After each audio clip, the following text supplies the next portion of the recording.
Hi.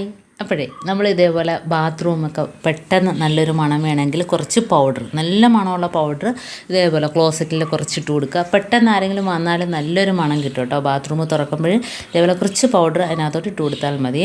അടുത്തതായിട്ട് നമ്മൾ tissue പേപ്പറിൽ ഇതേപോലെ കുറച്ച് പൗഡർ പൊതിഞ്ഞിട്ട് നമ്മൾ ഷൂവിനകത്തൊക്കെ വെക്കുകയാണെങ്കിൽ ബാഡ് സ്മെല്ലെല്ലാം പോയി കിട്ടും കേട്ടോ. അപ്പോൾ കുട്ടികളൊക്കെ പുറത്തിട്ട് പോയി വരുന്ന, അതേപോലെ വലിയവരാണെങ്കിലും പുറത്തൊക്കെ പോയി വരുമ്പോഴത്തേനും ഷൂ ഒക്കെ പ്രത്യേകിച്ച് മഴ സമയത്തൊക്കെ ഒരു സ്മെല്ലായിരിക്കും. അപ്പോൾ ഇതേപോലെ പൗഡർ അതിനകത്തോട്ട് വെച്ച് കൊടുക്കുകയാണെങ്കിൽ നല്ലൊരു മണം മാത്രമല്ല, ആ ഒരു മണം ഉള്ളത് കൊണ്ട് തന്നെ ഒന്നും തന്നെ അതിനകത്തോട്ട് കയറിയിരിക്കത്തില്ല കേട്ടോ, നമ്മൾ പുറത്തൊക്കെ ഇടുമ്പോഴത്തേനും. അപ്പോൾ ഇതേപോലെ ചെയ്താൽ മതി.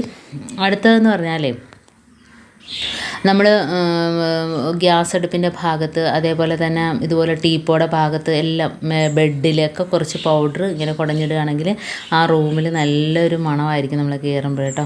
അപ്പോൾ ഇതേപോലെ ഇട്ടിട്ട് നമ്മൾ റൂം അടച്ചിട്ടിട്ട് കയറുമ്പോഴത്തേനൊക്കെ നല്ലൊരു മണമായിരിക്കും. അതേപോലെ റൂമിൻ്റെ കട്ടിലിൻ്റെയൊക്കെ താഴ്ഭാഗത്തൊക്കെ ഇട്ട് കൊടുക്കുകയാണെങ്കിൽ ഉറുമ്പൊന്നും വരത്തില്ല. അതുപോലെ മിക്സിയിലൊക്കെ അരപ്പൊക്കെ ആട്ടി കഴിയുമ്പോഴത്തേനും കുറച്ച് പൗഡർ ഇതേപോലെ ഇട്ടിട്ടൊന്ന് തുടച്ചെടുക്കുകയാണെങ്കിൽ ആ ഒരു സ്മെല്ലടിച്ചിട്ട് ആ ഭാഗത്ത് ഉറുമ്പൊന്നും തന്നെ വരില്ല കേട്ടോ. അപ്പോൾ നമുക്ക് കെമിക്കലും കാര്യങ്ങളൊന്നും ഇല്ലാതെ നമുക്ക് കിച്ചണിൽ ഇതേപോലെ ചെയ്യാനായിട്ട് പറ്റും.